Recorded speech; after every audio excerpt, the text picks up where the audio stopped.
from CEO DImon.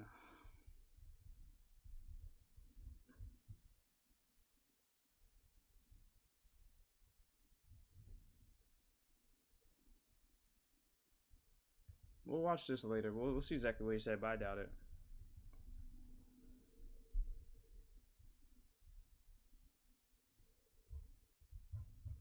All right, let's see. Clearly, the president ran on countering and has done, but to a United States that is, much, much more skeptical of immigration, both, legal and illegal. Yeah. Is that good? So I'm still angry at the Biden administration for what they allowed to happen, okay? And I think it's severely damaged our country. And they say, oh, there's nothing you can do about it. No, Trump comes in. Severely damaged how? God bless them. If countries have to control their borders, or they will cause huge problems. And you have that all over Europe, and it's even worse there because in America, most people coming to America want to be American. They come to work. They can't wait to become a citizen of the United States of America. That's not true for most of the European immigration. I was with President Trump when Trump won, and I said to him, when you get the borders controlled, fix the rest of it. DACA stay, he said, yeah. More merit-based, he said, absolutely. A path to citizenship for hardworking people, absolutely. And proper asylum. I would urge him to do that. I think he can because he controlled the borders and stuff like that. So yeah, Do you see much evidence of that? Not yet. A little bit in the merit side. You see them talking about it in the merit Got side. it. Got in it. places. And of course, I don't like what I'm seeing. With 5 grown men beating up little women. Okay, so I think we should calm down a little bit on the internal anger about immigration. And, for those people, I've heard Trump say, even this term, hey, we need these people. They work in our hospitals and our hotels and restaurants and agriculture. And they're good people because we all know them. They are good people. They should be treated that way. That's not what you're seeing on the streets of. You know what? When I don't. Yes, it's not always what you see. Oh, I forgot. This reporter is actually pretty good. I'm a fanatic about detail. Show me who's been rounded up. Are they here illegally? Are they criminals? Did they do some law? Did they break American law? But I don't like what I'm seeing. But it's hard for me to tell whether that's just, what the liberal press plays or whether there's more truth to that. You're beginning to sound quite Trumpy in this. The liberal press plays. I'm not Trumpy. I'm a realist. And I like facts and detail and not binary shit that goes on all the time with. We can agree. We can agree on. I think The Economist is the absolute best, most analytical thing in the world, and you should continue that. So. Absolutely. Well, if we do, we are and we do. Let's talk about one other area: institutions. Attacks on institutions and undermining of independent institutions, the Fed being the obvious one. There has been, and I don't think I'm, being, as you would say, too binary on this, there have very clearly been pressure on the Fed. Notably, 10 days ago, the announcement by Chair Powell that he had received a subpoena for a criminal investigation. Yeah. Is that a good idea? Everyone I know, including President Trump, says we should have an independent Fed is critical. I've never seen anyone actually that's done. Now, they're not completely independent. Just so you know, there's 2 parts to the Fed. One is monetary. That needs to be independent. The other is regulatory. Huge overreach. That's not independent. That's law. And let me finish. I think the things that undercut independence are not good. So I think some of those words, I don't like lawfare. I've had to deal with lawfare my whole life. I mean, going way back, we're constantly being heard unfairly sometimes, fairly sometimes, but blown out of proportion. I think that undercuts it. So I think, Powell will be gone in 5 months. I think, constant statements is a mistake. And just so you know, the Fed doesn't really set interest rates. Okay, just listen closely to me. What happens if inflation goes up? They raise interest rates. What happens if inflation goes down? They reduce interest rates. They are a fast follower. And if you look at all Fed history, it isn't like they're completely independent. And the last time, and by every American president wants lower rates, but the last time a president jawboned lower rates was Arthur Burns, President Nixon, who had a 60% approval rating when he got elected. Inflation was only 3.5%. It kept on going up. Of course, there was Watergate. It was in disgrace. It's half what they are today. It went for 4%, 5%, 6%, 7%, and you can come up with all the reasons. You got to stick with the oil stick issues with the question, and all that. man. But inflation is a bugaboo, and the Fed has to deal with inflation. And that's a judgment of a lot of people, what that means. So, but just to be very clear, what we're seeing now is lawfare, and you're against it. I don't like the courts doing stuff like that. I think they should be very thoughtful about when they pick something up There like we that. go. One of the other policies that the president announced recently. And this has been going on my whole life, too. So this isn't just President Trump. I get that. Okay? So let's be clear about, DOJ overreach. It's been consistent now for 20 years. And in the old days, the DOJ would step into something when it was referred to. You sound them defensive. by, Holy either moly, you civil or sound criminal. defensive. Now they just read Let the paper the and woman step in. speak, please. And that's a mistake. Because, to them, they're a hammer. To them, everything's a nail. And one of President Trump's recent proposals that would directly affect you, he's doing it to improve affordability, is to impose a 10% cap on credit card rates. Is that a bad idea? it would be an economic disaster. And I'm not making up because our business, I see. We would survive it, by the way. You would, if you, in the worst case, you'd have to have a drastic reduction of the credit card business. I mean drastic. I mean like 10%. I mean like 80%. Yeah, less people will use it. It would Okay. remove credit from 80% of Americans, and that is their backup credit. And I have a great Probably. idea. Since there's a huge disagreement on this one, between Republicans and Democrats, I think we should test it.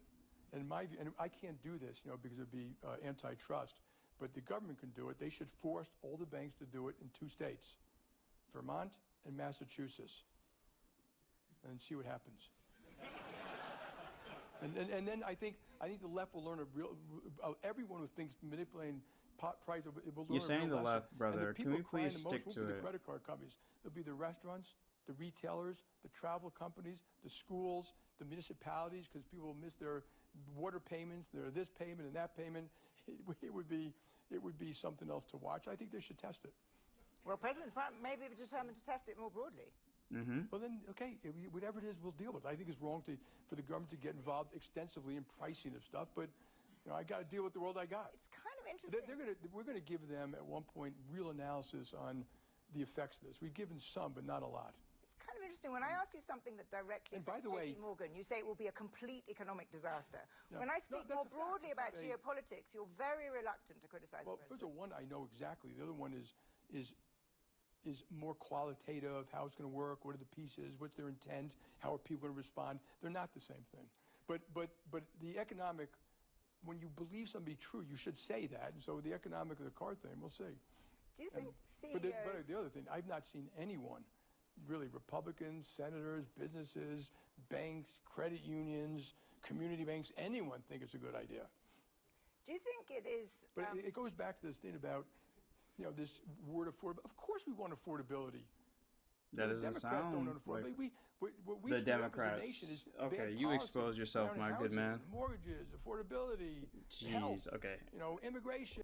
If there's any simple way to just reveal bias, you would just willingly just throw the buzzwords. But again, that's not what's the focus here. It's just sticking to it. It's like you can feel it. You feel the deviation. Like, as someone of his standing, I'm a bit appalled at just not the question, how he's answering the questions. Just it doesn't seem like someone who is balanced and understands the ebbs and flows and trying to navigate this. Yes, obviously not sound like a robot or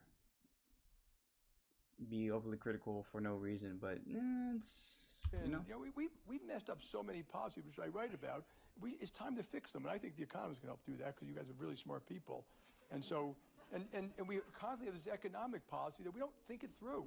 We've driven half the companies out of the public markets. What are we doing? Why did that happen?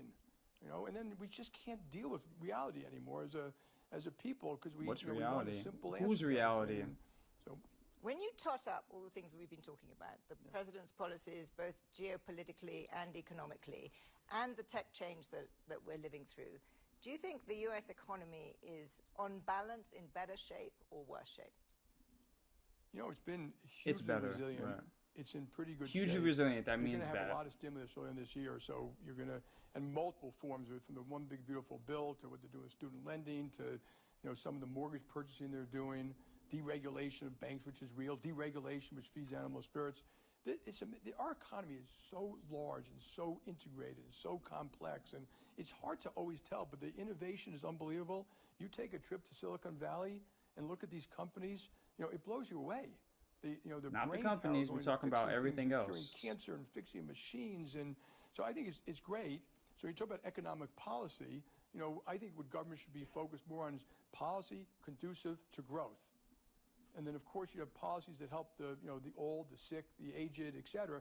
And we don't even do good in that in a lot of cases. So I think we could do a better job making the economy work for everybody. And it is a little bit of this K economy now. We do see that where, the upper income are doing far better. They got houses and stocks, and the lower side, they're back to normal, which is they don't have enough of a rainy day fund. Jobs are getting a little harder to get. Incomes have stopped growing A little harder. bit. And we're quite conscious of that. And I think there are things we can do. Like, for example, and we've done analysis, I would double the earned income tax credit. I would give people working more money as a negative tax. So you're making $14,000, you get a check from the government of $12,000. I get rid of the child requirement. Then you're giving it to the people who actually use it to further their lives, spend in their communities, take care of their kids, as opposed to government dictating, how you spend money on every little thing you do. And so I think there are real fixes that make society work better for everybody. That's an option, but would you raise taxes to pay for that? Yeah. I don't think you'd have to. I think it would drive a lot of growth. I think I did the numbers at one point. It'd be $60 billion of spending. I think it would probably create more than that of growth and taxes. And if you have to raise taxes a little bit, that's fine. But again, I don't want to have the binary argument. I don't know anyone, okay, and you guys in the room, might be Democrats, Republicans, who thinks the spending that sending another $1 trillion to Washington, D.C. will actually improve anything. So when you say raise taxes, if you said raise taxes and directly give it to the people who need it, I'd do it. No, so but that doesn't know what happens. We are running out of time. It goes to all these interest groups. He's doing, these talking points are intentional. Which is why the people consider it a swamp. He talking. The CHIPS Act was a good idea. It's intentional. President Trump, you were very, very careful. And you are one of the more outspoken. Just let me finish. Well, you are one of the more outspoken business leaders. I'm genuinely struck by the unwillingness of CEOs in America to say anything critical. There is a climate of fear in your country. Would you agree with that? And what should be done about it? Good job. The Davos intellectual elite. I've been coming to Davos all these years and listening to chatter and stuff like that. And he didn't do a particularly good job making the world a better place. I think it's great we get together and talk. But what you want me to do, this is. I wanted to answer my question. It's not hard. One headline that gets raised up. No, I don't. A million different letters. Jamie, that's not true. I'm genuine. I've asked you this question off camera. I've made it clear. I want a stronger NATO, a stronger Europe. Some of the things Trump has done are causing that. Some are not. I'm not a tariff guy, though I'd use it in the 8 cases I had. I think they should change their approach to immigration. I've said it. What the hell else do you want me to say? Is there a climate of fear? I think that is completely clear. Hey, ready? Here's your headline. I'm a globalist. I'm not looking for a headline. I'm trying to have a conversation. I'm not looking for a headline. I know, yeah. But I enjoyed that. We're running out of time. Thank you very much. Thank you very much. He didn't answer questions, but it's good. That was good. Oh, it was longer. Oh, wow. Okay, well, I only watched a part of that. I thought it was only 13 minutes, but apparently it was a whole segment. All right, well, that was the CEO of JP and some of his thoughts on specific policies, proposals, and a lot more questions than answers coming out of him speak. I think this is like the second or third time with me hearing him speak, but a lot more questions than answers. But I'll probably watch the full segment another time. That being said, I'll see you guys very soon. Another video coming, so thanks.